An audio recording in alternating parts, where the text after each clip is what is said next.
¿Cómo están? ¿Qué tal su fin de semana? ¿Largo? ¿O les ha parecido cortito todavía? Doctor, no sé si solamente me pasa a mí, pero se le escucha de demasiado lejos. ¿Demasiado lejos? ¿Me Sí, escuchas ahora sí? un poquito más, pero no con claridad. Un poquito lejos. Sí, Ya. o como si estuviera en un ambiente súper vacío. Ok, ok. Tratar de mejorar eso.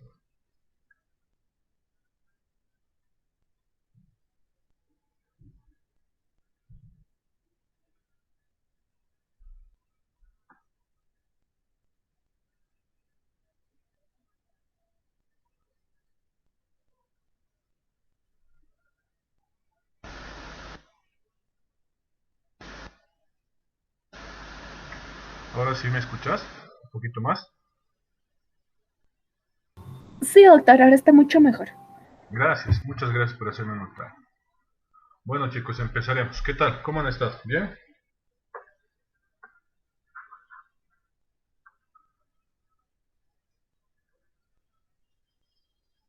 Ya. ¿Tienen alguna duda con lo que hemos avanzado? ¿Podemos repasar un poquito? ¿Sí? A ver, Mari, ¿te acuerdas cuáles eran en específico las funciones del derecho procesal penal? Basta una nomás como ejemplo.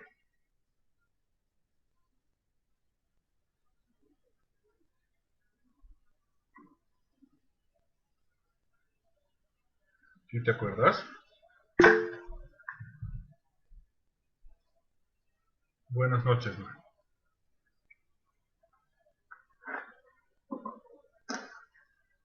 ¿Tienes salida de micrófono?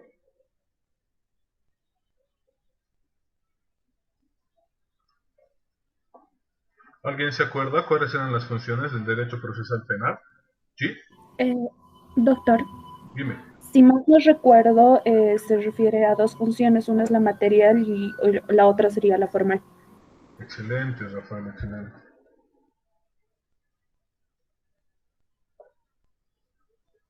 ¿Se acuerdan en específico qué es lo que hacía cada una de estas funciones?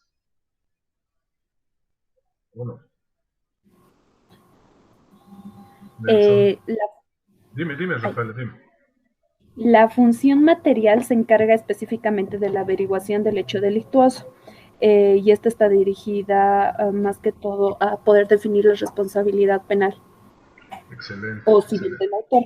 Y la función formal se trata de cómo se organiza técnicamente el proceso penal, o sea, se basa en que se debe brindar más que todo el debido proceso. Muy bien. Muchísimas gracias, Rafael. ¿Alguno tiene alguna otra opinión? Nelson, Mari,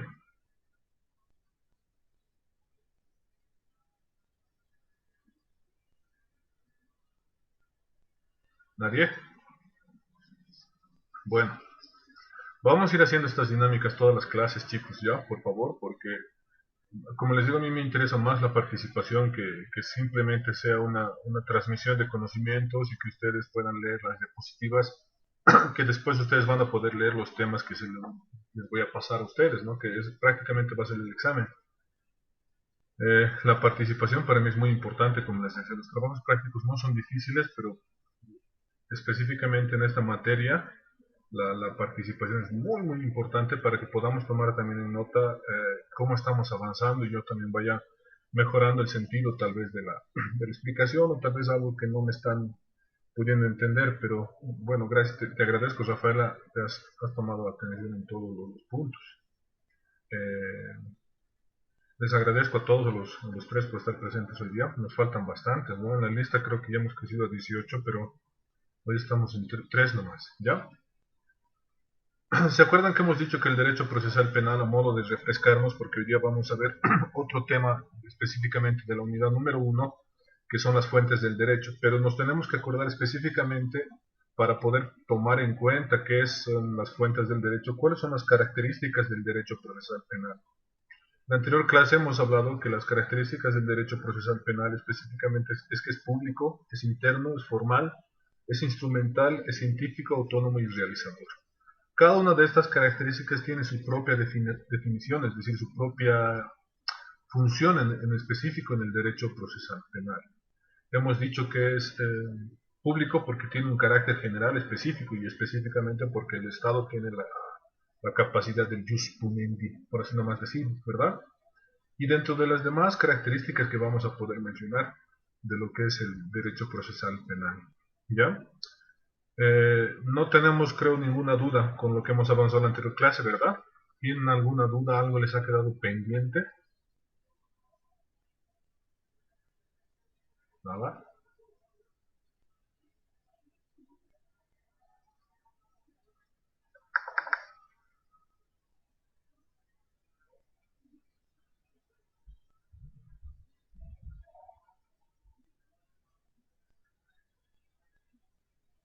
Ya. Dime, dime.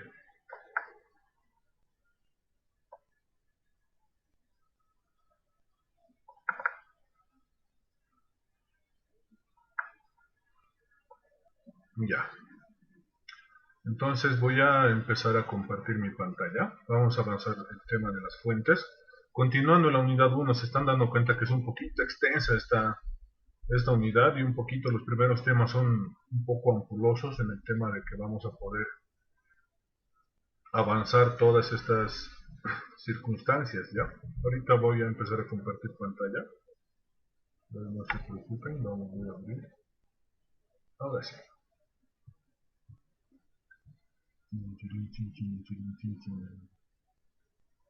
Presentar ahora.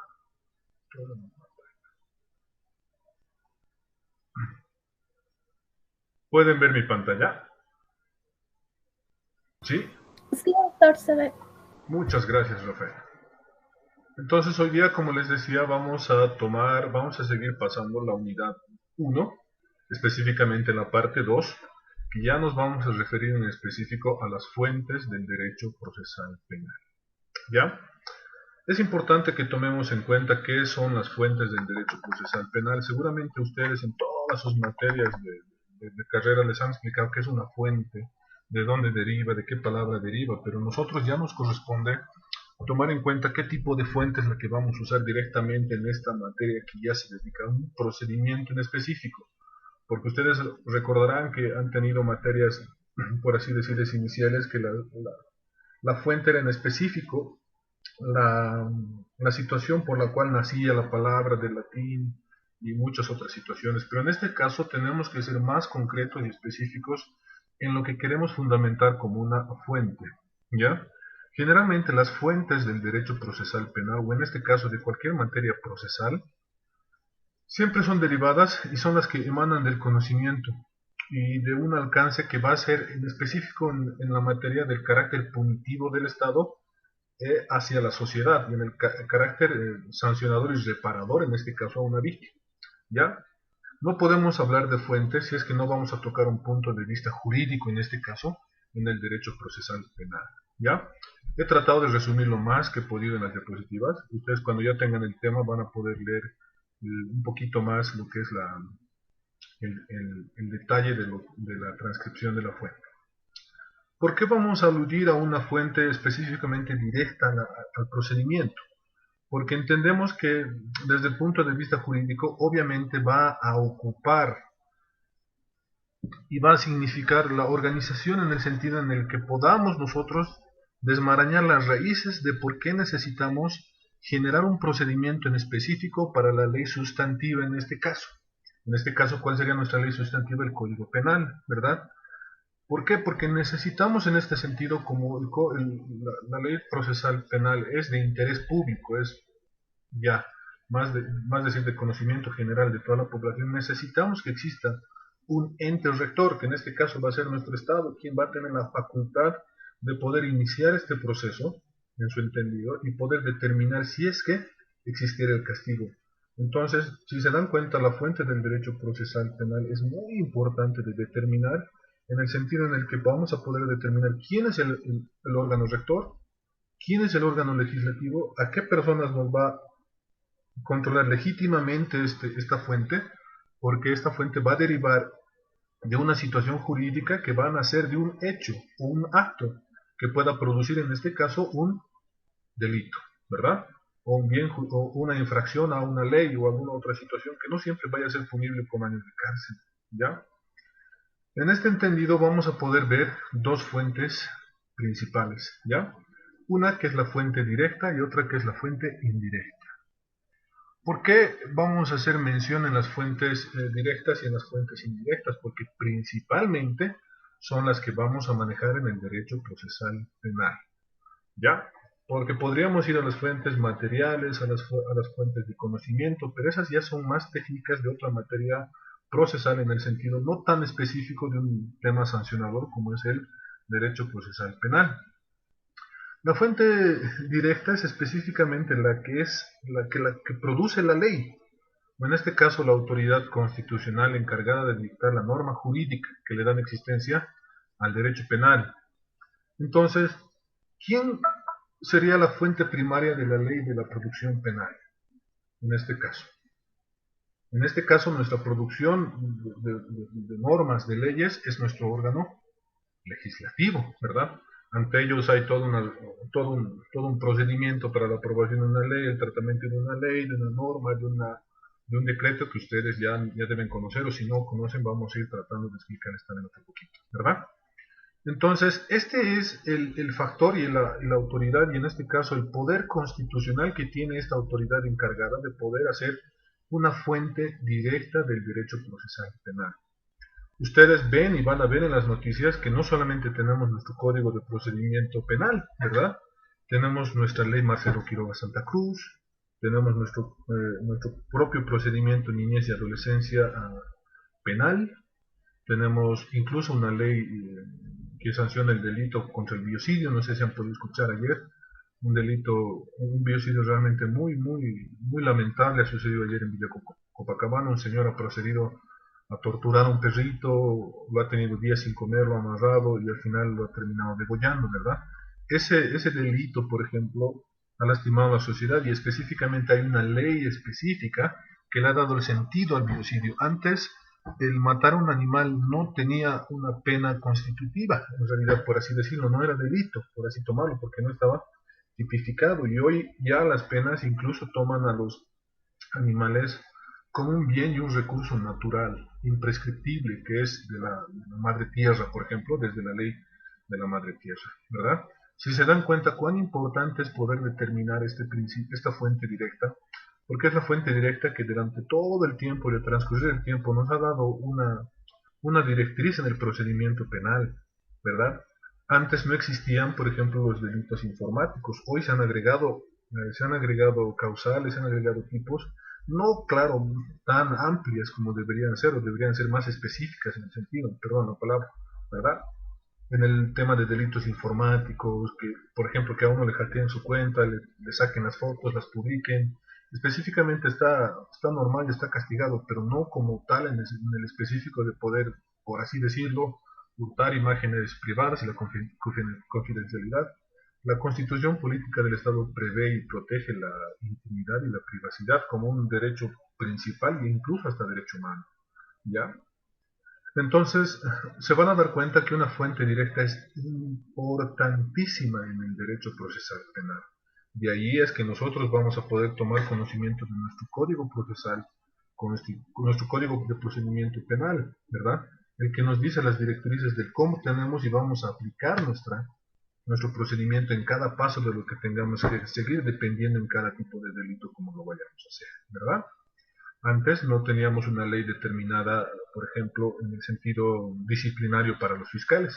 Simplemente nos regíamos a la ley del Ministerio Público. Hoy ya existe un propio procedimiento disciplinario para el mal actuar de los fiscales, cuando obvian sus pasos, cuando obviamente hacen lo que no tienen que hacer. En ese sentido ya se están normando. Ustedes se dan cuenta cómo va cambiando nuestro sistema y cómo vamos a ir generando más leyes, más normas por el ente encargado de hacer estas normas para el derecho procesal penal, ¿ya?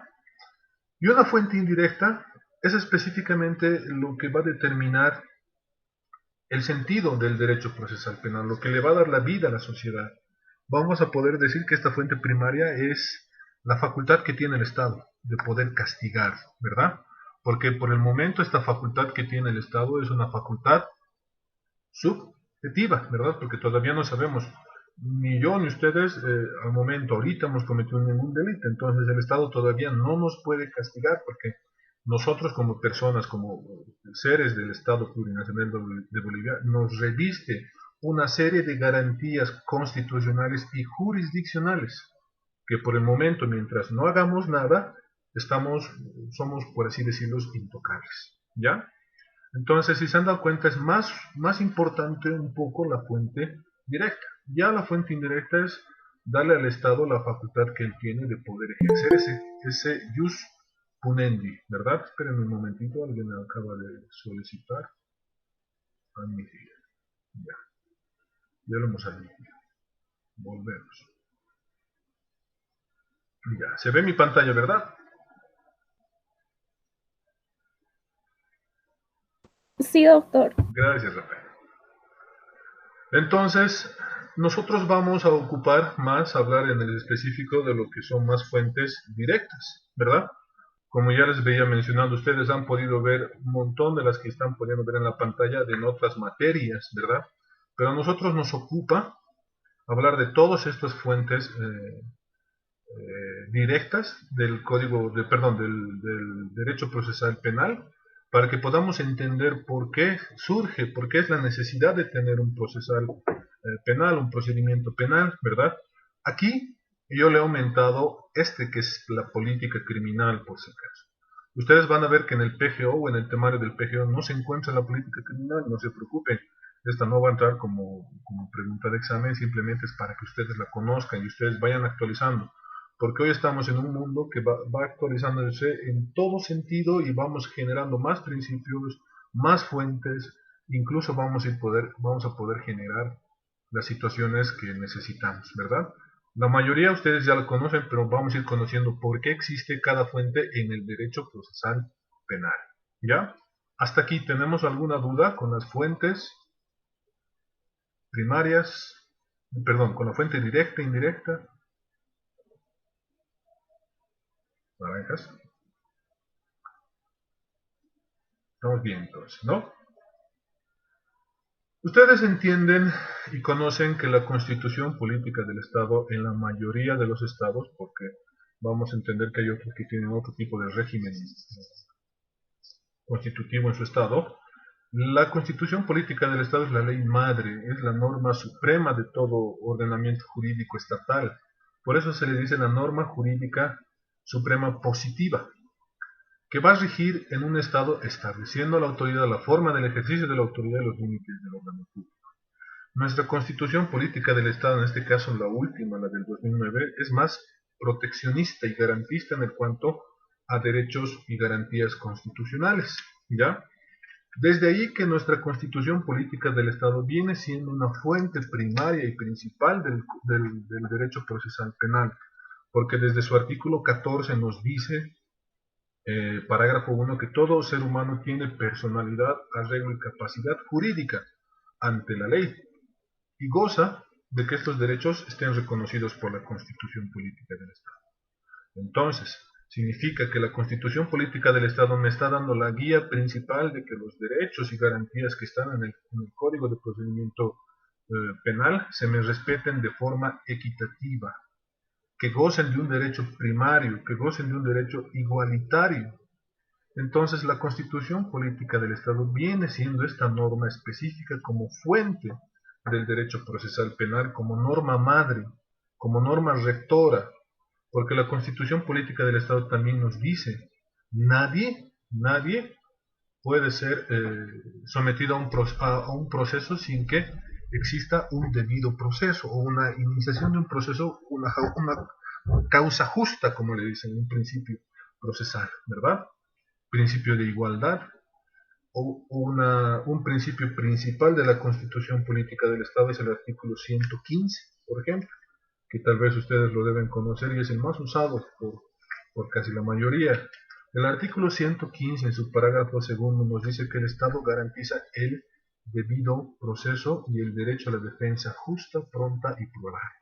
Entonces, nos está diciendo la Constitución Política del Estado que cualquier persona sometida a cualquier un proceso tiene que estar en un proceso justo, es decir, que sea contradictorio, que pueda ser escuchado, que se respeten sus principios constitucionales de poder ejercer defensa o poder ser víctima y poder hacer cuanta solicitud necesita o poder demostrar su inocencia. La Constitución Política del Estado también nos ha dado en el artículo 180 principios emanados no solamente del derecho constitucional, sino también del derecho humano, así como los derechos de estándares altamente protegidos. Que ya en el pasar de las materias vamos a ir viendo cuáles son los derechos de los estándares más protegidos. Nos dice el artículo 180 que la jurisdicción ordinaria, que es a la que estamos sometidos todos los estantes y habitantes del Estado plurinacional, exceptuando algunas jurisdicciones que ustedes también van a ir conociendo en el transcurso de la materia, nos dice que el Estado se fundamenta en principios procesales de gratuidad, publicidad, transparencia, oralidad, seralidad, probidad, honestidad y uno de los más importantes, que es el principio de legalidad. Entonces, si la Constitución Política del Estado nos está diciendo que toda persona sometida a un proceso tiene que estar en una causa justa y equitativa, entonces ninguna otra ley puede estar en franca controversia con la Constitución Política del Estado. Es de ahí que la Constitución Política del Estado viene siendo una fuente principal del derecho procesal penal. ¿Ya? ¿Por qué decimos que la Constitución Política del Estado es la norma rectora?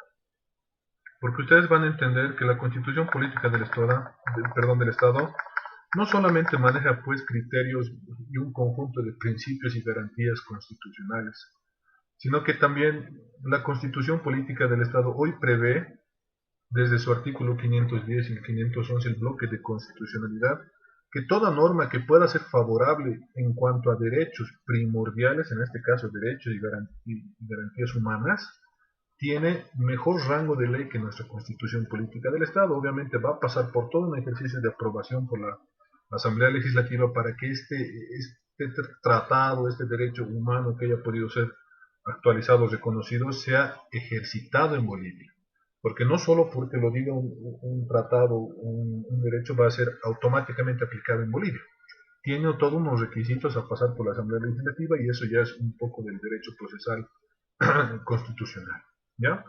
Entonces, ustedes van a entender que la Constitución Política del Estado no simplemente es una norma sustantiva, sino que la Constitución Política del Estado va a promover, en este caso, la disciplina del cumplimiento obligatorio de estos principios constitucionales, emanados por ella misma, ¿verdad?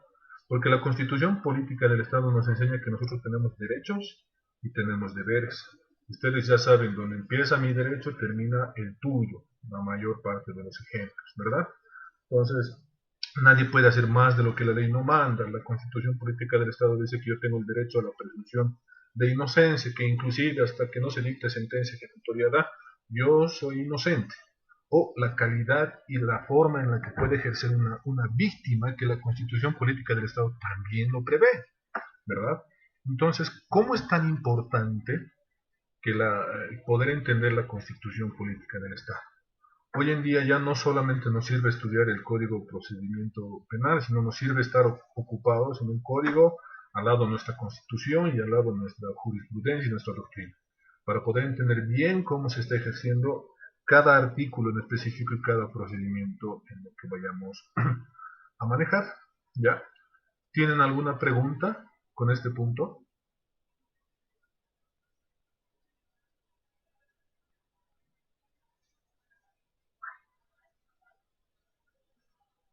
¿Ninguna?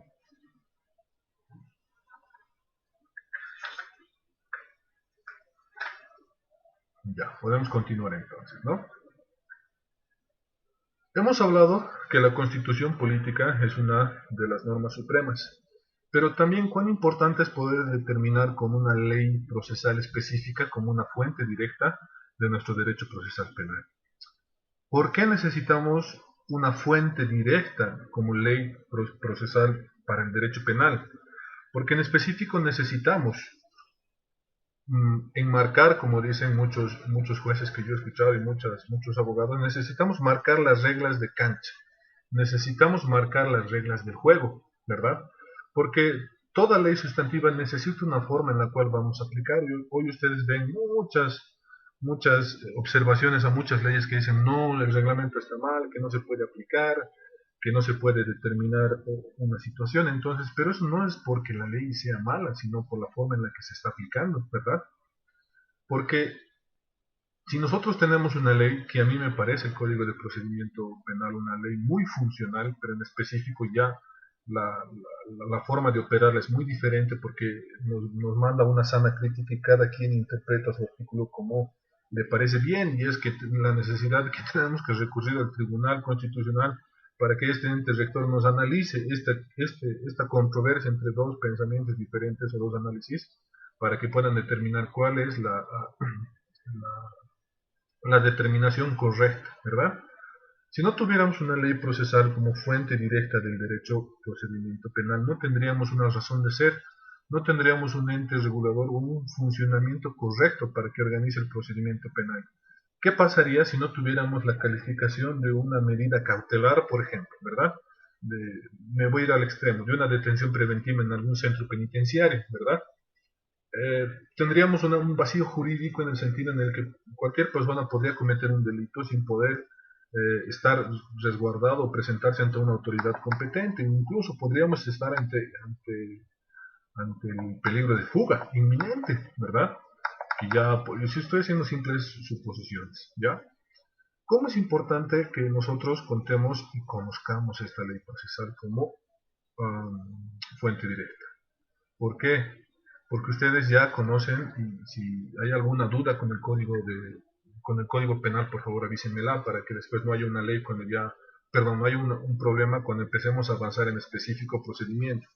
Porque hay muchos temas en la materia que me interesan, que son muy interesantes, por ejemplo, medidas cautelares, etapa preliminar, preparatoria, juicio oral. Entonces, para eso yo los necesito frescos en el derecho penal, ¿verdad? En el código penal, por así decirlo, ¿ya?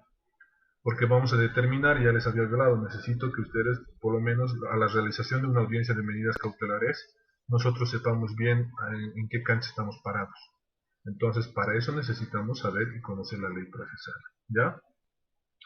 Entonces, entendemos que la ley procesal tiene diferentes alcances naturales y materiales, por así decirlo, ¿ya?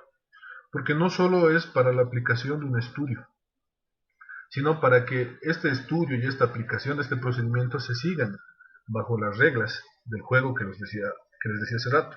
¿Por qué? Porque estas reglas del Código de Procedimiento Penal tienen que regirse de manera obligatoria. Nosotros no podemos decir, no, no es que no conocía yo la ley o no sabía que el procedimiento me podía meter a la cárcel, ¿verdad?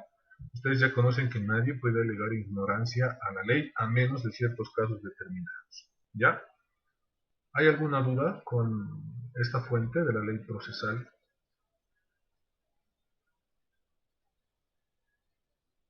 ¿Ninguna? ¿Estamos bien? Ya. ¿Cuán importante es que nosotros entendamos que también los principios generales del derecho son fuente especial y específica del derecho procesal penal? Ustedes entienden que son principios que van a ser integrados, obviamente no han sido integrados formalmente a un ordenamiento jurídico, pero rigen de una manera abstracta, como dice en la diapositiva, todo lo que pueda en el interés colectivo del grupo, de la sociedad, en este caso de nuestro territorio boliviano, ¿verdad? ¿Ustedes qué principios generales del derecho conocen? A ver, vamos a ir preguntando. A ver, ¿quién quiere participar?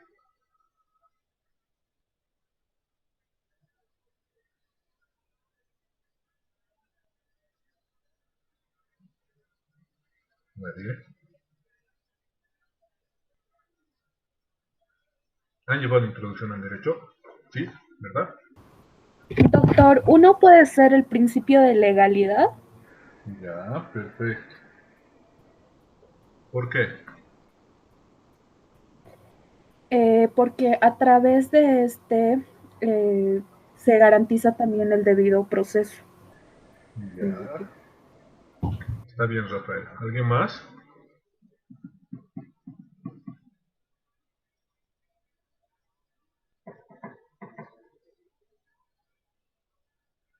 ¿Conocen el Estado de Derecho? Que se maneja mucho, se pronuncia mucho. ¿Sí?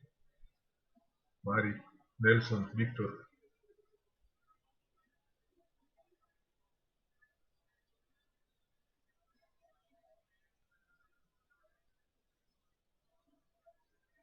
ninguno. Ya. Doctor, Doctor, buenas si no noches. me equivoco, el Estado de Derecho hace referencia a que todas las instituciones o entidades, incluso el mismo Estado, está sometido a lo que rige la ley. Eso, Víctor.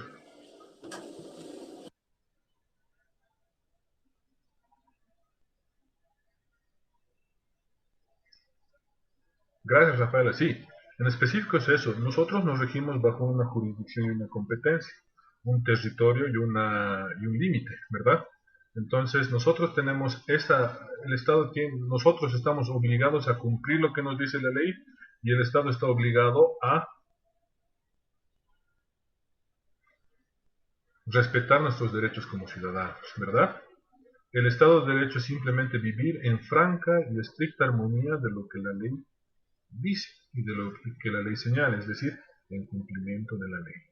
¿Ya? Gracias, Rafael, muchas gracias. Los principios generales del derecho, ya les decía, son en específico enunciados por los cuales la norma del derecho en específico, esta tan linda carrera que es la abogacía, se rigen por principios específicamente, que son, como nos mencionaba Rafael, el principio de legalidad, yo les mencionaba el principio del Estado de Derecho, territorialidad, un montón de situaciones que nos podemos ir al pasado, al presente y al futuro. Pero esa no es mi intención, ¿ya? Simplemente les quiero mencionar y les voy a hablar de las funciones de estos principios generales del derecho, ¿ya? Porque nos vamos a meter, si no, en 20 clases más y hablamos solo de los principios generales del derecho, ¿ya? Van a entender que los principios generales del derecho se basan en tres funciones: la creativa, la interpretativa y la integradora, ¿ya? Cada una de estas funciones de los principios generales del derecho le da una razón de ser, le da un sentido, le da vida al derecho procesal penal, ¿ya? Porque ustedes cuando ya ejerzcan la carrera, cuando vayan a litigar, van a entender cada una de estas funciones en el día a día, en la práctica. Y ustedes van a poder ver, decir, ah, sí, es cierto que se cumple esta función en el sentido del ejercicio de la profesión. La creativa en específico nos va a dar la luz, la virtud en el sentido en el que es como les decía hace rato, ¿no? Es la que va a establecer cómo y cuándo se promulga una norma jurídica. ¿Por qué? Porque este legislador que va a promulgar esta norma jurídica tiene que inspirarse en un sentido positivo para el contenido. ¿Por qué? Porque no podemos crear una norma, decir, a ver, mirar a ver, mirar TikTok es delito, digamos, ¿no? No tiene un sentido objetivo, no tiene un sentido ni un sentido positivo que pueda ser necesario el castigar, ¿verdad? No sé si recuerdan, hace un par de meses, creo, no sé si era el año pasado, en China, creo, sí, en China o en Corea han prohibido ver el TikTok, ¿verdad? Porque supuestamente y el que veía TikTok se tiene una sanción y todo un problema con esa plataforma, ¿verdad? Entonces, pero después han revocado esa sanción que tenían contra esa plataforma porque se han dado cuenta que no cumplía un objetivo, no cumplía un carácter positivo de norma que le dé un sentido hasta a razón de ser a este procedimiento, por así decirlo, ¿verdad? Entonces era más el castigo a la sociedad que lo que iba a beneficiar a la sociedad, porque toda ley, toda norma tiene que tener un carácter beneficioso más allá de punitivo ante la sociedad, porque recordemos que si nuestro código penal, si bien nos da una sanción por algún delito cometido, recuerden que dentro de la misma lectura e incluso del Código de Procedimiento Penal van a ver que los reos tienen más posibilidades que las víctimas, porque a un reo se le da la posibilidad de que pueda trabajar dentro de los centros penitenciarios, estudiar, que se pueda reinsertar socialmente, ¿verdad? Muy diferente a lo que sucede con una víctima afuera, por ejemplo. Evidentemente afuera tenemos muchos equipos institucionales y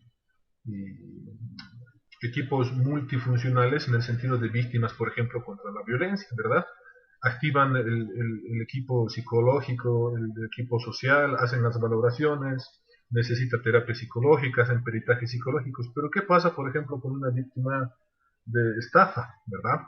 A esa víctima de estafa, pongámosle la situación jurídica en el que se ha calificado el delito, se lo ha condenado como culpable, hay sentencia ejecutoriada.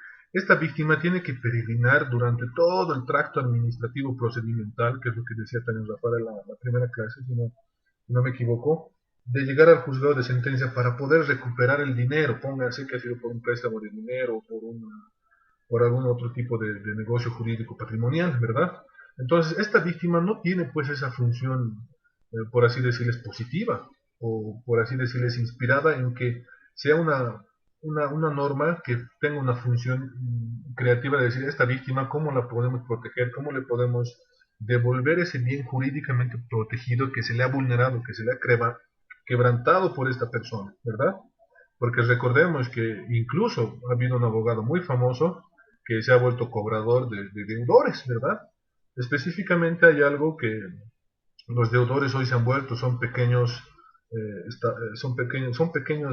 robos, por así decirlo, por documentos formalizados, ¿verdad? Porque los delitos hoy de estafa por la ley 1173 no tienen cárcel, porque la 1173 ha calificado que los delitos patrimoniales tengan que primero ir a una vía conciliatoria, ¿verdad? O ya hay fiscales conciliadores, por ejemplo, en este tipo de delitos patrimoniales, ¿verdad? Obligatoriamente entonces la víctima tiene que recurrir primero al tracto administrativo de conciliar. ¿Y qué pasa si el deudor dice yo no tengo dinero, yo no te voy a pagar, ¿no? Hazme el proceso.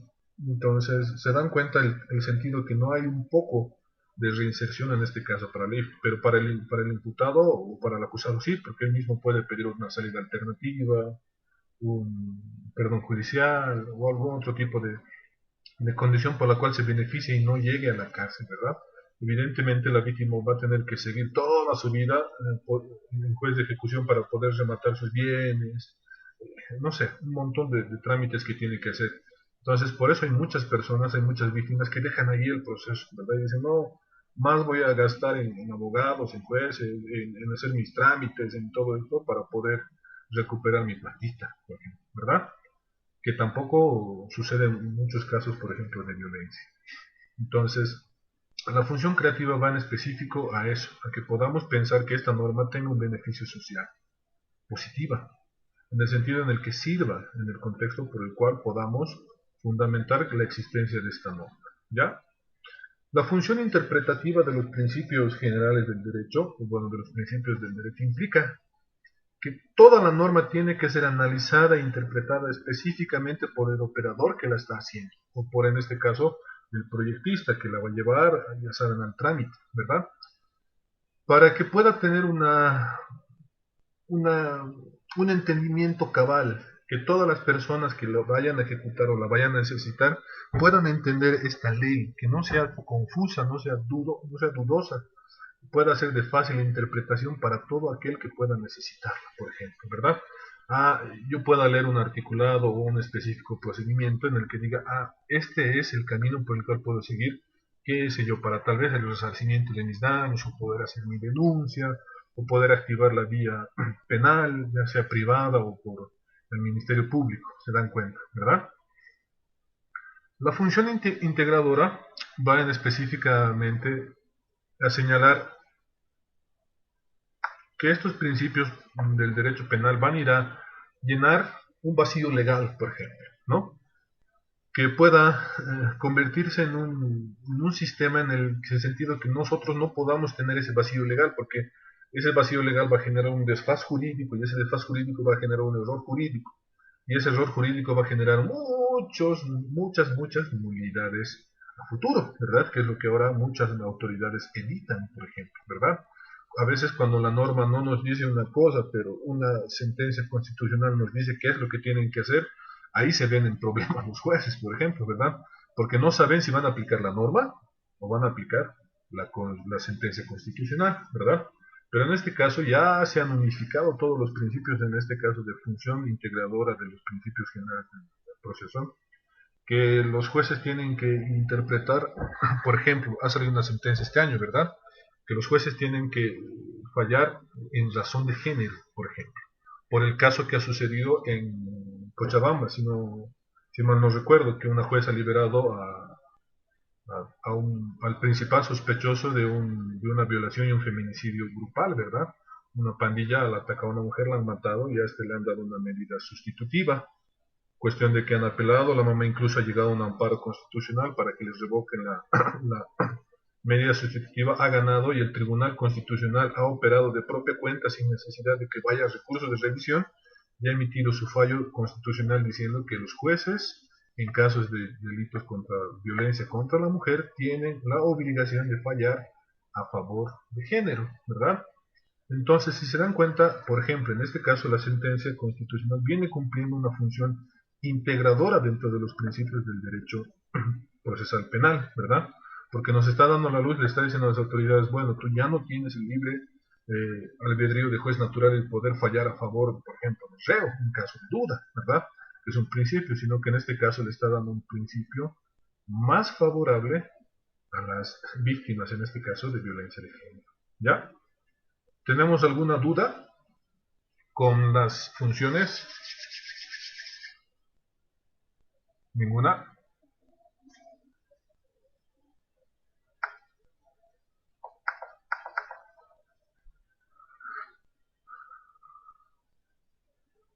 Ya. Yo he rescatado estos tres principios del derecho que nos dice el piano, ¿ya? Rescato estos tres procesos porque en la actualidad casi es lo que tenemos en nuestra constitución política del Estado, ¿no? Simplemente que le estamos cambiando de nombre, ¿ya? Ulpiano, dentro de todo su estudio del derecho procesal penal y dentro de todo su análisis, nos ha dado tres principios de derecho fundamentales, que para mí nos han dado mucha luz en el sentido de materia procesal, por ejemplo, ¿ya? El primer principio nos ha dicho que tenemos que vivir honestamente, ¿ya? Este principio de vivir honestamente no solo se rige a un principio moral o ético, en el sentido del derecho, por así decirlo, ¿ya? ¿Por qué nos dice Ulpiano que tenemos que vivir honestamente? Porque ustedes conocen que desde tiempos inmemorables y desde mucho tiempo existe el engaño, ¿verdad? Existe la defraudación, existe el poder aprovecharse de alguna otra persona. Entonces, las reglas generales de la sociedad, de la moral y de la ética nos impiden que nosotros podamos aprovecharnos de otra persona que, por ejemplo, esté en desventaja de nosotros, ¿verdad? Una persona que no es hábil por derecho, por ejemplo, ¿no? Entonces, por eso el piano nos ha dado el principio del derecho procesal penal de vivir honestamente. Obviamente está en latín que dice honesti vivere, ¿verdad? Que incluso se ha tomado este principio en el procedimiento de la Iglesia Católica. Por ejemplo, la Iglesia Católica ya está haciendo divorcios eclesiásticos. Me voy a prestar, tengo una compañera que ha obtenido su sentencia. En este caso, y ustedes van a poder leer cómo se aplican estos principios de derecho de Ulpiano, por ejemplo, ¿ya? Muy interesante esa sentencia porque me ha parecido muy completamente doctrinal y de mucho aprendizaje. Se las voy a pasar para que puedan tener un poco de conocimiento, ¿ya? ¿Qué significa el segundo principio que dice no dañar al otro, alterum non ladere? Significa que nosotros no podamos, por algún motivo, ser abusivos, por así decirlo, ¿no? O ejercer por alguna otra condición que nosotros tengamos, disminorizar lo que hoy día se llama discriminación, por ejemplo, ¿no? Por algún otro tipo de condición, por algún otro tipo de desventaja en el que nosotros nos encontremos. Vuelvo al tema de la violencia, por ejemplo. La violencia contra la mujer nos dice, ¿no? La psicológica, siempre y cuando esta violencia sucede en un sistema continuo y permanente de desminorización de la personalidad, de la autoestima y de la mujer, por ejemplo. Si se dan cuenta, ahí esta persona que es violento psicológicamente está dañando a otra persona, no solo en el sistema personal, sino la está desvalorizando como persona, la está desvalorizando como mujer, está haciendo que la misma persona empiece a perder criterios sobre sí misma, por ejemplo, ¿ya? Y el último derecho, que ustedes también ya lo deben conocer, que lo han debido leer incluso, y muchos docentes les han debido preguntar, o muchos docentes les han debido decir que es justicia, ¿verdad? Dar a cada uno lo suyo. Sum cuique tribure, ¿ya? No significa solamente esto dar a cada quien lo suyo, ¿verdad?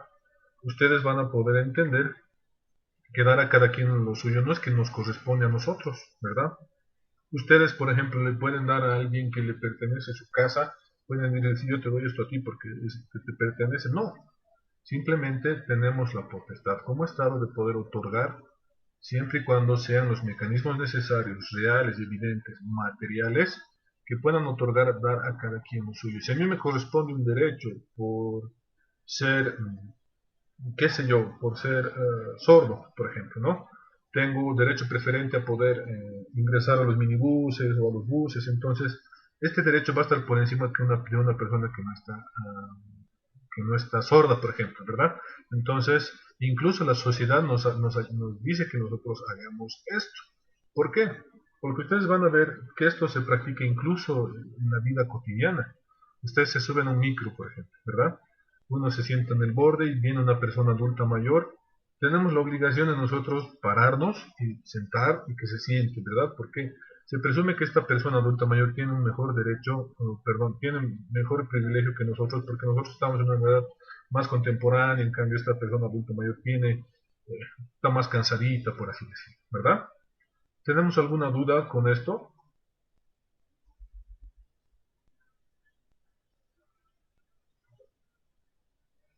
Nada. Estamos bien entonces. ¿Sí? O se han dormido. Bueno, Todo claro, doctor. gracias, Víctor. Entonces, también no se han dormido. Mil disculpas, es que me asusto. Como me siento solo aquí, no se preocupen, ¿ya? Voy a seguir compartiendo la pantalla. ¿Ya? Entonces, ¿han visto qué importante es tomar en cuenta lo que nos ha dicho el piano? El piano, ¿hace cuántos años ha vivido, verdad? No nos vamos a poder recordar todo lo que han vivido en otras materias porque les voy a hacer doler su cabeza. ¿Ya? ¿Qué vamos a poder decir de la fuente del derecho procesal penal en específico, que es la doctrina?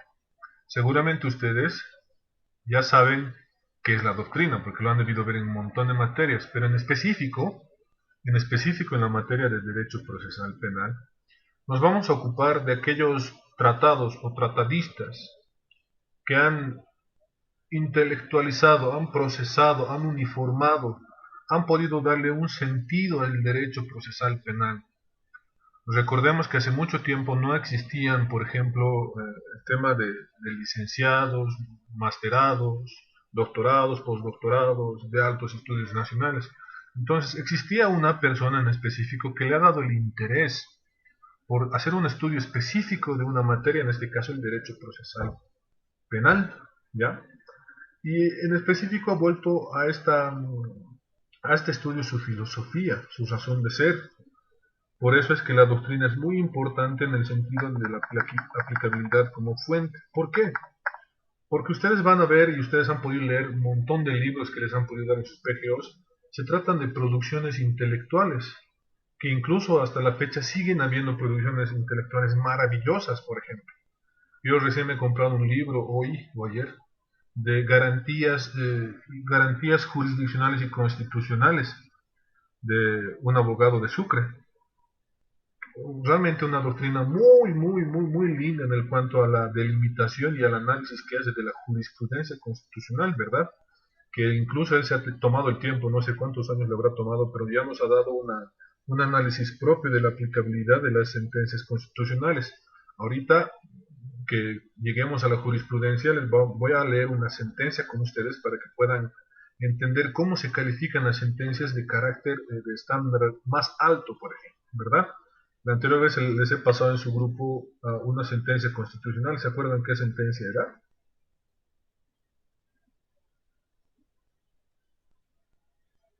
No se acuerdan.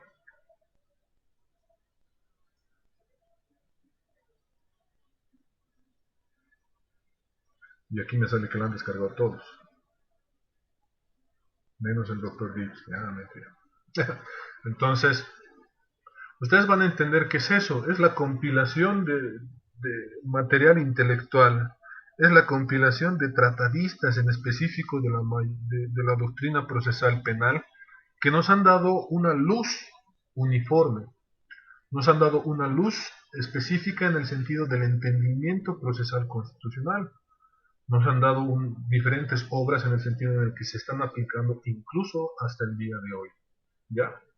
Que en el transcurso del tiempo y de las materias vamos a ir avanzando y vamos a ir viendo cómo se siguen aplicando, por ejemplo. ¿De dónde han nacido las medidas cautelares, por ejemplo? ¿Ustedes saben de dónde proviene la palabra testificar, por ejemplo? ¿Sí? ¿No?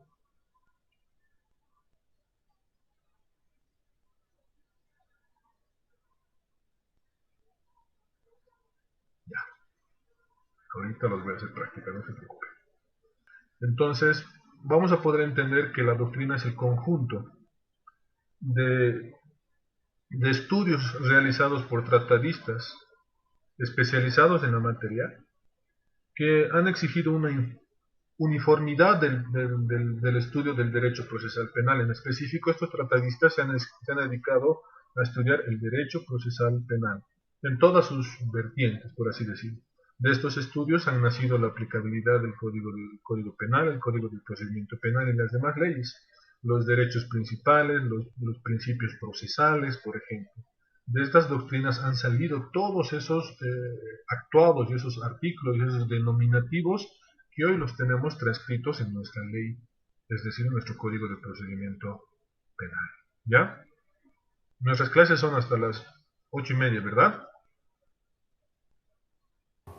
Sí, doctor. Gracias.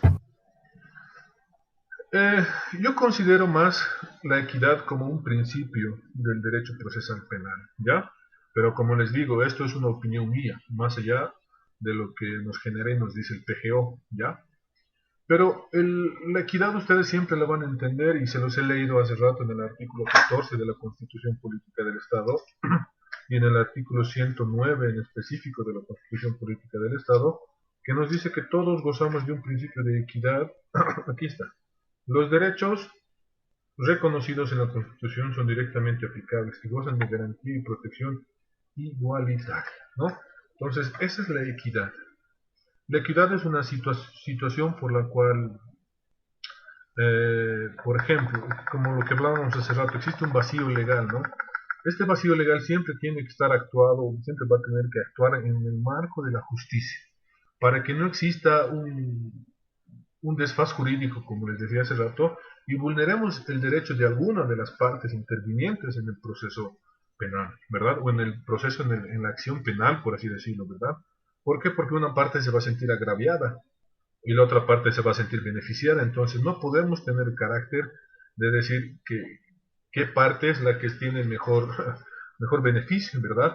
Porque si hay una parte a la que se le va a castigar por un delito, se le tiene que hacer entender a esa parte, en este caso a ese delincuente, a ese imputado, a ese acusado, el delito que ha cometido y el por qué se le está sancionando, para que este mismo imputado o acusado no piense que se le está vulnerando algún derecho, sino pueda entender que su pena o su castigo es justo, porque el juez, tanto como la parte que va a probar el delito, le están haciendo entender razonablemente cómo es eficaz la ley y cómo funciona porque él ha infringido un bien jurídicamente protegido. Y a la víctima, en este caso, se le va a hacer entender de que el delito que se le ha cometido tiene un castigo. Y este castigo, por así decir, se está haciendo justicia. Entonces, si se dan cuenta, no estamos más yendo al principio de igualdad, procesal y constitucional, sino nos estamos yendo a un principio de poder entender o hacer entender a todas las partes en conflicto de que este procedimiento ha funcionado correctamente y se está aplicando de la forma en la que tiene que aplicarse. Y es por eso que las partes tienen que gozar del conocimiento absoluto de todo lo que digan las partes. Un juez simplemente no puede, un fiscal no pueden atribuirse decisiones solo porque les da la gana. Tienen que respetar el marco de la ley, por ejemplo. En delitos en delitos de violencia, los fiscales tienen que promover las medidas de protección, por ejemplo, tienen que estar constantemente encima de la víctima para ver que el violento no les haya hecho nada y no les esté haciendo nada, por ejemplo. ¿Ya? Como les digo, yo considero que la equidad es más un principio procesal, más que una fuente, ¿verdad? Pero esa es mi opinión. La costumbre. Este es un tema bonito que el otro día hemos debatido con mi clase de diplomado de Derecho Procesal Penal. Muchos me dicen que la costumbre es la fuerza de los actos repetidos. ¿Ustedes piensan que es eso?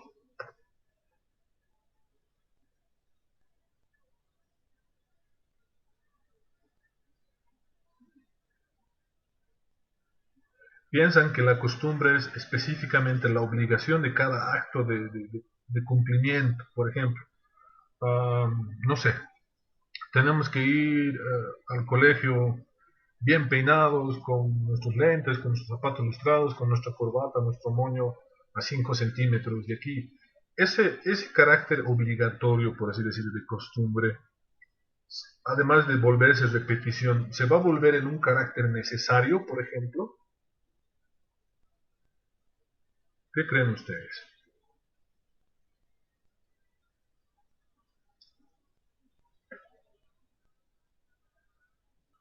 No, ¿verdad? Porque simplemente vamos a tratar de poner en conocimiento la fuente del derecho procesal penal, la costumbre en este caso, que en este caso este acto repetitivo o constante, o por así decirlo, de tradición, sea necesario para que pueda tener un cumplimiento obligatorio. ¿Por qué? Reglas de conducta, por ejemplo, ¿verdad? Que en su debido momento antes eran más duras como las que son ahora, por ejemplo, ¿verdad? Antes las reglas de conducta éticas y morales eran más estrictas que ahora. Por ejemplo, la prohibición de poder contestarles a tus papás, o qué sé yo, saludar a toda persona mayor que pasaba en la calle, buenas tardes, buenos días, por ejemplo, ¿no? No usar malas palabras. Hoy ustedes escuchan en la calle que, bueno, las malas palabras ya se hablan como un sentido cotidiano, ¿verdad?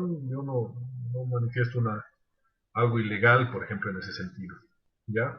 Pero ustedes están viendo cómo se van transformando las costumbres, por ejemplo, ¿no? ¿Qué costumbre ustedes piensan que se ha vuelto repetida durante el tiempo y hoy se ha vuelto un carácter necesario para que se haya podido volver ley? ¿Qué costumbre, por ejemplo, creen que se ha vuelto ley? Por ejemplo, en nuestra Constitución Política del Estado tenemos lo que dicen en la nueva, bueno, en la ley, en la Constitución del 2009 nos ha dado 3 principios, ¿verdad? ¿Recuerdan? Amasúa, Maquella y Mayuya, algo así, ¿no, doctor? Eso. ¿Se han dado cuenta cómo esos principios anteriores a la ley, anteriores, por ejemplo, no seas ladrón, no seas mentiroso y no seas flojo, por ejemplo, ¿verdad? Los podemos pues modificar a nuestro gusto y antojo y podemos decir que, por ejemplo, no seas mentiroso, ya. Entonces, es decir, no viví honestamente, como nos decía Ulpiano. No engañes, no mientas, no robes, por así decirlo, ¿verdad? No seas mentiroso, no seas flojo, ¿y qué más será? No seas mentiroso, ahorita lo he dicho, se me está yendo de la boca, ¿ya? Pero se han dado cuenta cómo la fuerza de la costumbre hoy ya la ha vuelto una norma jurídica, por ejemplo. Hoy, por ejemplo, de esos 3 principios que nos señala la Constitución Política del Estado, el no robarás, el no seas mentiroso y el no seas flojo, se ha manifestado un principio fundamental que hoy es muy usado en todos los ámbitos de las jurisdicciones ordinarias, que está en nuestro preámbulo, y que ustedes incluso lo han escuchado este 6 de agosto en el discurso de nuestras autoridades, ¿verdad? el vivir bien, por ejemplo, ¿no? Ya lo han instituido como una costumbre social aplicable en nuestra constitución política del Estado, ¿verdad? Porque el vivir bien ya no solo se ha vuelto en una mención, sino ya se ha vuelto en una regla de conducta. Es decir, que nosotros tenemos que regirnos bajo el principio del vivir bien para poder colectivamente vivir con nuestras costumbres anteriores dentro de la nueva generación futura, por ejemplo. Eso es lo que yo he escuchado en el discurso. Se dan cuenta cómo la costumbre también ha sido muy importante durante todos los actos repetitivos, ¿verdad? Antes, por ejemplo, era costumbre que los hombres les peguen, les riñan, les griten a las mujeres, las sometan a su dependencia económica, por ejemplo, ¿verdad? Pero ¿cuál era la costumbre, por ejemplo, en ese caso familiar, ¿verdad? Y ustedes lo han debido escuchar en un comercial. Tu marido tienes que aguantar, ¿verdad? Mucho tiempo antes, incluso creo que hasta que nosotros nazcamos, era eso, las mujeres se arraigaban porque era su marido. No existía la violencia psicológica, entonces se manejaban bajo esa costumbre, ¿verdad? Es tu marido, él tiene derecho a reñirte, él tiene derecho a pegarte, ¿verdad? Eso ya se ha quedado atrás, eso ya no sirve, esa doctrina ya no funciona, por ejemplo, ¿verdad? Hoy la persona que es, por ejemplo, golpeadora, le grita a su pareja, hombre o mujer, en este caso, ¿ya? Porque el artículo 11 de la ley 348 faculta a poder realizar una denuncia a cualquier tipo de género, dice, ¿no? Ya no estamos especificando hombre, mujer, transexual, o como ya han salido hoy día unos que ya no tienen ni creo ni sexo, ¿verdad? Creo que ya no se definen ni como hombre ni como mujer, ¿verdad? Pero la ley 348 nos faculta eso. Entonces vean cómo esas costumbres, tanto como buenas o malas, se pueden ir representando durante las normas, por ejemplo. Esta costumbre, por ejemplo, como los dicen, violenta, hoy ya se ha manifestado en una norma. Esta norma la está castigando, esta costumbre que se repite durante el tiempo y el lapso de los años, por ejemplo, ¿no? Muchas personas me dicen, y cuando hablo con ellas, y me dicen, doctor, hoy en día ya no se puede hacer nada, a una mujer no se le puede ni decir nada porque nos denuncia, ¿verdad? No es eso, sino hay que tomar los lineamientos. La evolución humana siempre es una costumbre que va a suceder, por ejemplo, ¿verdad? No podemos esperar que alguien que hace mucho tiempo un sector estaba callado y sin nada, hoy no nos diga nada, por ejemplo, ¿verdad? Y hoy, por ejemplo, yo conozco muchas mujeres magistradas, jueces y fiscales que son excelentes profesionales y han generado mucha doctrina en el sentido de de la jurisprudencia, por en este caso. ¿Ya? Nos vamos a ir a la política criminal. Nos hemos saltado, creo, la jurisprudencia, ¿verdad? Nos hemos saltado la jurisprudencia, ¿no? O creo que no Sí, la agregamos. doctor. Ya, ahorita la vamos a agregar, ¿ya? Para irnos a la jurisprudencia me voy a ir al tema, porque no le he puesto en las diapositivas. Muchas gracias. Ay, casi abro el incidente, caramba. Un incidente de materia civil hubieran visto. Este es el tema 1, ¿ya? Cuando lo terminemos se los voy a pasar en plataforma para que ustedes puedan tenerlo, ¿ya? Como ven, está súper resumidas las diapositivas porque estoy tratando que me entiendan lo más fácil. Como les digo, no, en el examen no va a entrar nada que no esté en el tema y tampoco les voy a meter una pregunta de una hoja, por ejemplo, ¿ya? Ustedes simplemente van a tener preguntas concretas. Es fácil darle una lectura más que todo una repasada, ¿ya? Pueden ver mi pantalla, ¿verdad? La jurisprudencia como fuente del derecho procesal penal, en específico son aquellos fallos, aquellas interpretaciones de jueces superiores en casos concretos sometidos en específico en la materia en el derecho procesal penal, pero que tienen que tener un carácter reiterativo y vinculante en específico, porque si no es vinculante no va a generar una jurisprudencia en un caso concreto. Ahorita vamos a leer, o voy a abrir la sentencia que les he pasado en el chat para que podamos entender qué carácter tiene la jurisprudencia. Generalmente esta jurisprudencia acá en Bolivia la emite el Tribunal Constitucional Plurinacional. Él es el que tiene la última palabra en cuanto a una decisión o una controversia jurisdiccional, por en este caso en una acción de libertad. un juez me ha rechazado mi acción de libertad, esta acción de libertad va a revisión al Tribunal Constitucional. Uno puede plantear antes de eso un recurso de queja. No me ha valorado mi prueba y todas estas situaciones. Y el Tribunal Constitucional evidentemente tiene un plazo que no se cumple porque la decisión del tribunal tarda entre 1 año a 2 años en remitirse todavía, ¿verdad? Cuando el plazo es mucho más corto, ni siquiera es de un mes, ¿ya? Y el tribunal va a hacer un análisis concreto de cada caso y nos va a fallar específico en el sentido reiterado del caso concreto, por ejemplo, ¿verdad? El tribunal nos va a enseñar cómo se debe aplicar la ley o cómo se debe aplicar específicamente qué procedimiento, en este caso el penal, para poder vincular esta sentencia en el caso en el que pueda fallar a favor o en contra, ¿verdad? Porque recordemos que las sentencias constitucionales pueden fallar en parte como pueden fallar en su totalidad. Pueden modificar circunstancialmente una situación como pueden modificar en su totalidad o en su defecto mantenerla como está, ¿verdad? Las sentencias constitucionales, por ejemplo, ¿verdad? Yo simplemente se los menciono en la práctica. La sentencia constitucional, ahorita me voy a acordar, la sentencia constitucional 1172-2019-S1 nos ha enseñado, por ejemplo, que no se puede conciliar en delitos contra la violencia. Está prohibido conciliar. No se puede conciliar, no hay opción de conciliar contra alguien que es violento, feminicida, violador o ejerce algún tipo de violencia contra la mujer, contra los niños y adolescentes y contra los adultos mayores, porque hay 3 grupos vulnerables, ¿ya? Pero, ¿qué nos dice la ley en este caso, la 348 en su artículo 46, parágrafo cuarto? Nos dice la ley 348 en su artículo 46, parágrafo cuarto, que la víctima puede promover por una sola vez la conciliación siempre y cuando sea manifestada por su voluntad, ¿verdad? Entonces ahí es donde nos vienen los acuerdos de reparación de daños, acuerdos conciliatorios, de desistimiento y extinción de acción penal. ¿Por qué? Porque los jueces siempre van a aplicar más la ley que la jurisprudencia, ¿verdad?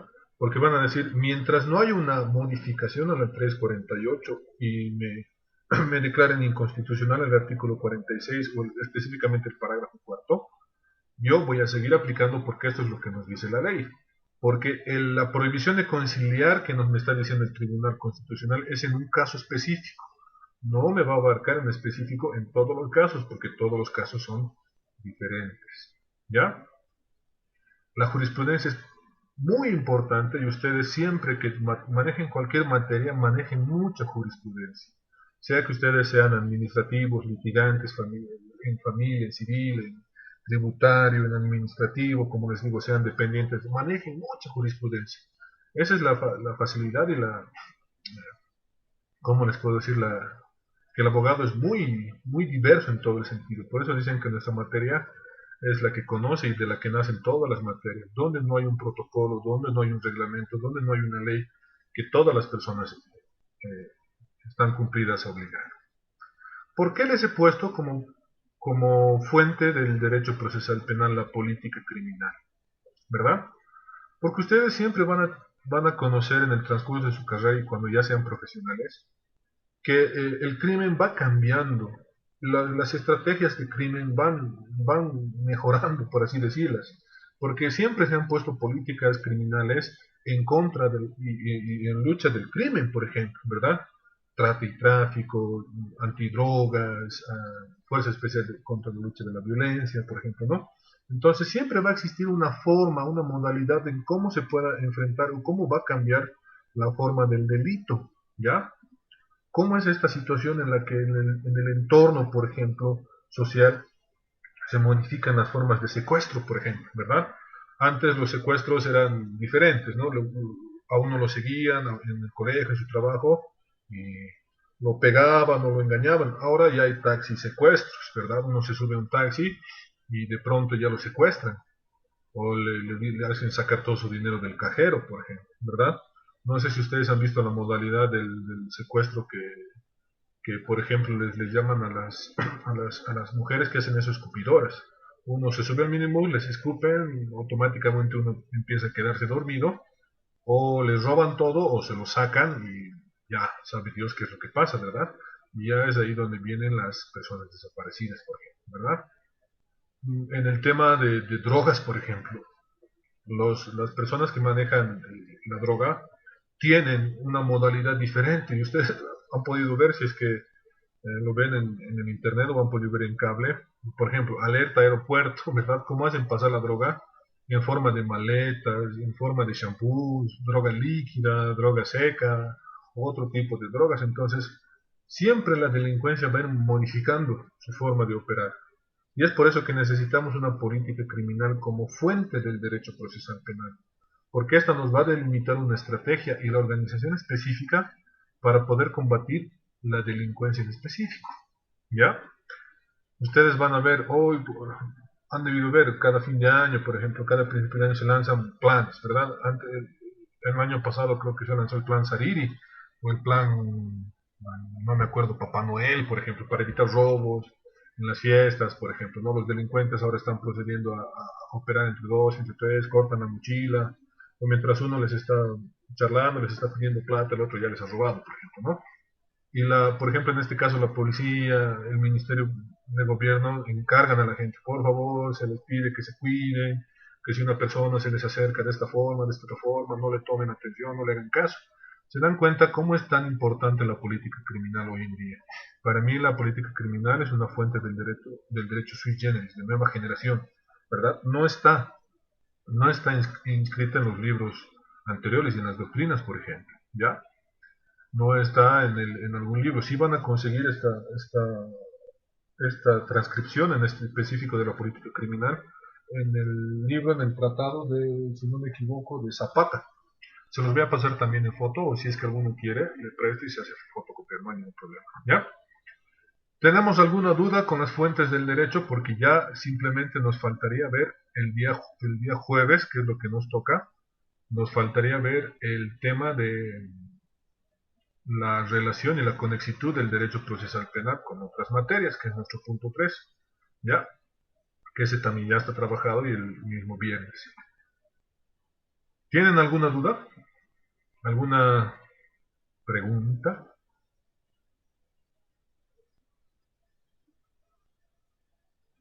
O yo les pregunto, ¿mejor? Uno por uno. Doctor, disculpe, Dime. cuando hablábamos de la jurisprudencia, usted decía que las sentencias que remite el tribunal son para los casos específicos en concreto. ¿Estas no pueden ser aplicadas en casos similares? Pueden ser aplicadas en carácter similares, pero como te digo, la jurisprudencia tiene que ser aplicada en un caso específico o vinculable a algún otro caso, ¿verdad? Por eso se dice que la jurisprudencia tiene que tener un carácter vinculante, ¿verdad? Es por eso que necesitemos leer. ¿Ustedes saben cuál es la característica o la forma de una sentencia constitucional? ¿De qué está compuesta? Ratio y demás, ¿no, doctor? ¿Es eso o me estoy confundiendo? La ratio decidendi es la razón de decisión, ¿verdad? Pero una sentencia constitucional, por ejemplo, voy a volver a compartir mi pantalla para que ustedes puedan ver. Doctor, son tres partes, si no me equivoco. Sí, sí, sí. Son un poquito más, pero eso, como les digo, ya nos ocupa una materia más procedimental constitucional, ¿ya? Por ejemplo, ahorita vamos a entrar al Tribunal Constitucional, si es que nos da el tiempo.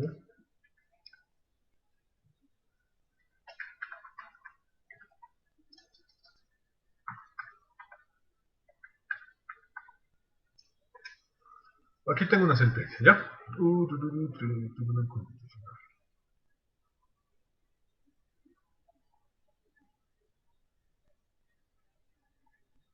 Por ejemplo, ¿verdad? Ahorita que cargue van a poder ver. Las sentencias constitucionales específicamente tienen un denominativo, que en este caso es un número, ¿ya? Les ponen específicamente este S por el tipo de juez y la fundamentación por la que le van a poder realizar, ¿ya? Vamos a ver aquí, por ejemplo, vamos a poner acción de libertad. No, qué raro.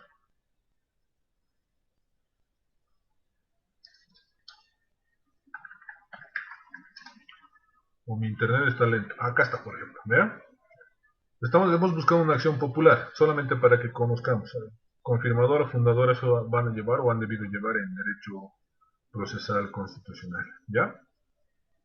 Una sentencia constitucional específicamente tiene una fundamentación de derecho. ¿Qué es lo que nos importa para poder hacer un carácter vinculante? Que por ejemplo acá ya está resumida, ¿no? Nos dice el fundamento jurídico del fallo. A este fundamento jurídico del fallo se lo denomina como obiter dicta, ¿ya?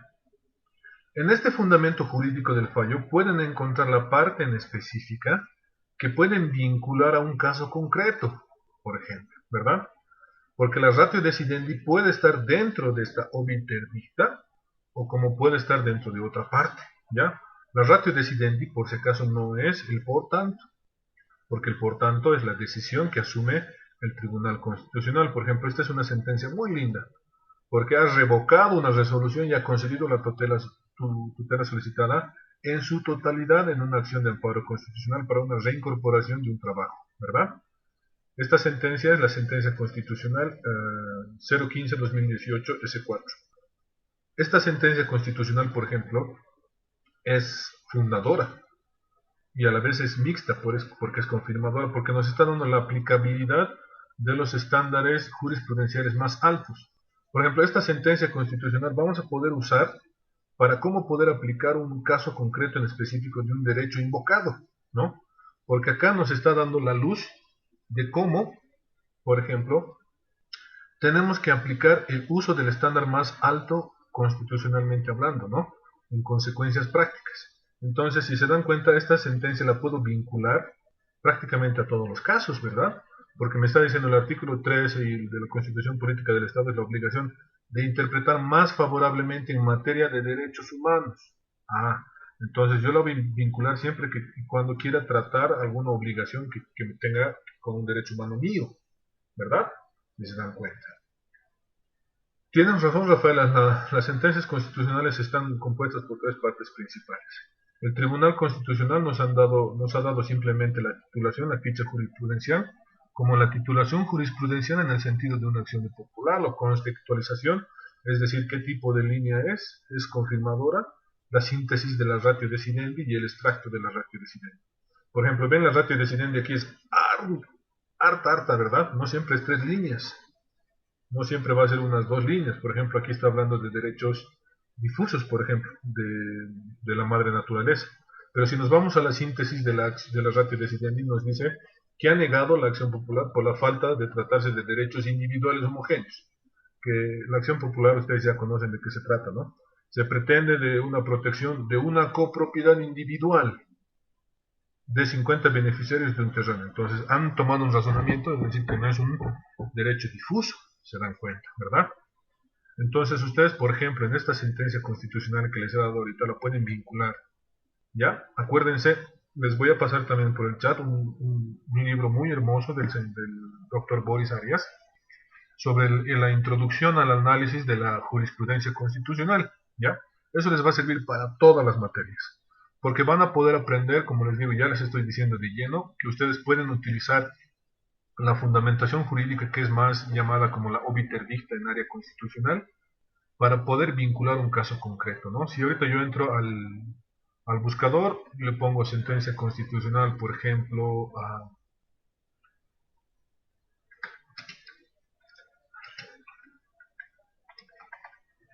debido proceso, por ejemplo, ¿no ve? Sentencia constitucional, debido proceso. Me van a aparecer un montón, pero principalmente me va a aparecer las dos principales, que son la 0602 del 2017 y la 1234 del 2003. Esta es la que más nos ocupa, porque esta nos va a señalar qué es el debido proceso, cómo se tiene que aplicar. Pero como les digo, lo que ustedes van a necesitar en el caso de la jurisprudencia, que es muy importante, es lo que me ha preguntado su compañero, es cómo poder vincularla, ¿verdad? Por ejemplo, aquí nos dice jurisprudencia reiterada de la revisión de la actividad por otros tribunales, ¿no? Interpretativa, argumentación judicial, cómo es que debe demostrarse la justicia constitucional dependiendo la autonomía de la autoridad de la decisión judicial, ¿no ve? La aplicación de un ordenamiento jurídico, nos está diciendo cuál es el derecho de una resolución fundamentada. Aquí nos está enseñando cuáles son los requisitos que debe tener una resolución fundamentada, por ejemplo, ¿verdad? Comprende los requisitos e instancias procesales a fin de que las personas puedan defenderse adecuadamente ante cualquier acto emanado del Estado. Esto ya es un análisis del Tribunal Constitucional en cuanto a casos concretos, por ejemplo. En ese sentido, por ejemplo, este es, ¿no? Sí. Este es. Por ejemplo, Víctor, has podido ver que podemos vincular las sentencias, ¿verdad? Antes se usaba las sentencias constitucionales a libre albedrío y se decía, solamente copiaban un texto que no era vinculante y se utilizaba como les daba la gana. Y hoy ya, incluso ya es delito utilizar mal las sentencias constitucionales. Por eso el Tribunal Constitucional, ustedes ya tienen la página del Tribunal Constitucional, van a poder ver cómo se pueden usar la jurisprudencia constitucional en el caso del procedimiento penal, por ejemplo, ¿ya? Que voy recopilando todas mis sentencias constitucionales en procedimiento penal para que ustedes la tengan y tengan como una batería de sentencias constitucionales en cuanto a diferentes casos concretos y ustedes las puedan utilizar. ¿Ya? ¿Tienen alguna otra duda?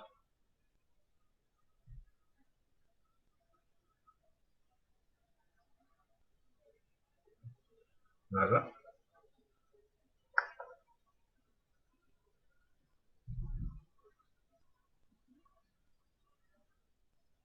¿Ninguna duda? O yo les pregunto.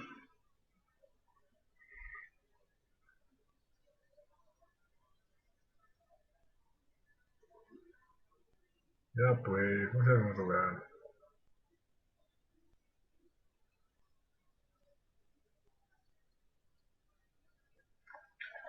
Entonces ha quedado claro lo que significa son las fuentes del derecho. ¿Por qué? Porque en algún momento nosotros vamos a tratar de hablar, o en algún momento ustedes, tal vez en la práctica, en el simulacro de audiencia de medidas cautelares, ustedes utilicen alguno de estas fuentes del derecho, la jurisprudencia, la doctrina. ¿Por qué?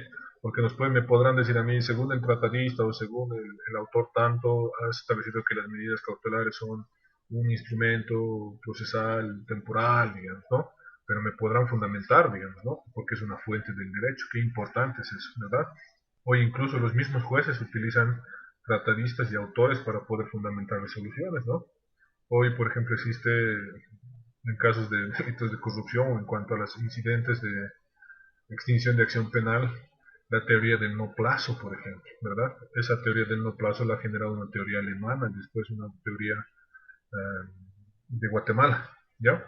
Entonces esa teoría del no plazo nos ha dado más confusión de lo que nos ha generado más claridad, ¿no? Porque nos dice, mientras existan actos pendientes, no hay plazo que pueda contar mientras no se terminen estos actos. Y hoy nos están contando en actos, por ejemplo, de delitos de corrupción contra el Estado, ¿no? Por eso no pueden cesar su detención y siguen detenidos. Y les dicen, bajo la teoría del no plazo, siguen habiendo estos actos investigativos. Que vamos a ir bien, ¿ya? La siguiente clase nos toca el jueves, terminamos viendo con la conexitud del derecho penal con otras materias y con la relación con otras materias. El mismo jueves vamos a hacer una pequeña práctica, más o menos de adaptación y cómo me están asimilando el tema 1, para ver si es que estamos avanzando bien o tenemos que cambiar la modalidad de enseñanza, ¿ya? No es algo difícil, o sea, no les voy a decir, vayan a la plataforma y llenen este cuestionario. Va a ser simplemente un común debate entre todos nosotros, que es más nutritivo un debate sobre un tema para que podamos resolver todas nuestras dudas, incluso las mías, para que ustedes me saquen de las dudas, porque tenía razón Víctor en decirme que sí son vinculantes, ¿no? Eso es algo que, por ejemplo, las jurisprudencias tienen ese carácter vinculante, ¿ya? Está bien, doctor. Muchas gracias.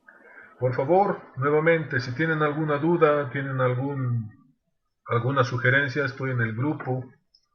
Si necesitan algo en específico, algún caso en concreto, quieren estudiar algo en específico, por favor, díganmelo, yo con todo gusto se los voy a pasar o voy a buscar la manera en que ustedes puedan resolver esa duda, ¿ya?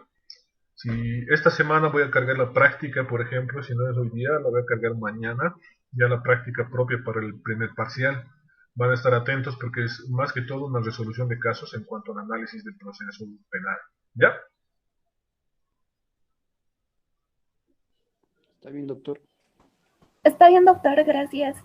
Muchas gracias, entonces ya es hora, no les quito un minuto más de su tiempo de descanso. Que tengan muy buenas noches, nos vemos el jueves. Estoy atento a cualquier duda o sugerencia que tengan. Se cuidan, por favor, un abrazo. Hasta la próxima, doctor. Buenas noches. Chao, Víctor.